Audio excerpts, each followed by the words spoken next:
Hello everyone and welcome to the Trade Ideas Live Trading Room update for Wednesday, October the 21st. My name is Barry Anderson, moderator of your trading room. Any questions you may have for me, you can use this email address. The link for the free room, 100% free. You do not have to be a member of Trade Ideas to be in our free room. Room is open Mondays to Fridays between 9 a.m. and 3 p.m. Eastern Time. I share my screen. I'm live on the mic. And in the email you're getting, you will see a link to my homepage.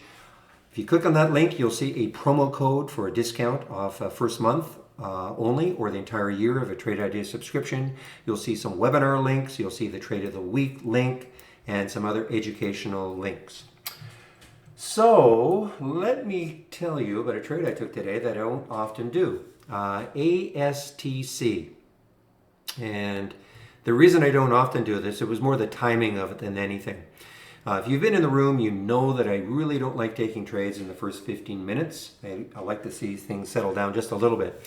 Now, ASTC had a tremendous run at the end. Well, actually, this is after hours. That mauve area right here is after hours yesterday. And so opening up my system this morning, I saw, of course, it was still up. In fact, it was there was the high, I think, after hours around 4:30. So it was still holding, very well in the pre-market, kind of jumping around a little bit. It is a low float. There's only 5.3 million shares in the float. Just a minute here. Only 5.3 million shares in the float. Now, as I say, I don't usually take these trades this early, but it just had the look to me, because I looked at the daily chart, the weekly chart.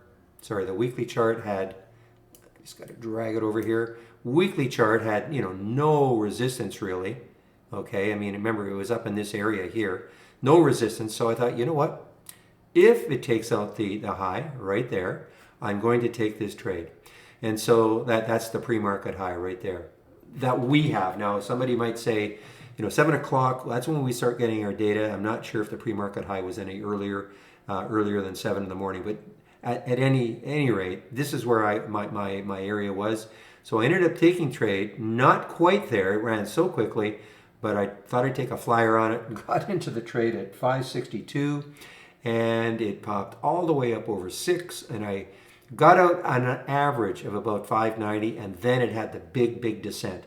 And this is typically why I don't trade the first 15 minutes. But I thought, you know what? Once in a while, it wasn't going to kill me. I was going to watch this like a hawk. I had what I considered a stop that I could get out at fairly easily. I mean, it was trading. I mean, it's traded 96 million shares with a 5 million in the float. This will trade 20 times the float. The bottom line is plenty of liquidity, so I thought I could get out of the trade. So that's what I did. And let's just see, PBY. I just want to talk a little bit about PBY. PBY is the trade of the week. Now, I took the trade of the week right here. It was right around 6:30. Okay, trade of the week is sent to you again. In the email you're getting, you will see a link for the trade of the week. I mean, last week's was NIO, which was just spectacular. This week has been pretty good also. Look at PBI. And this is the move it made. I got in, there was the alert at 6:30, got in a little bit later, and I did trade it out, okay, on the day. Got back in yesterday. I traded some out right there, got back in yesterday, right at 7:16. Kept it, but I have traded, I'm out of my entire position now.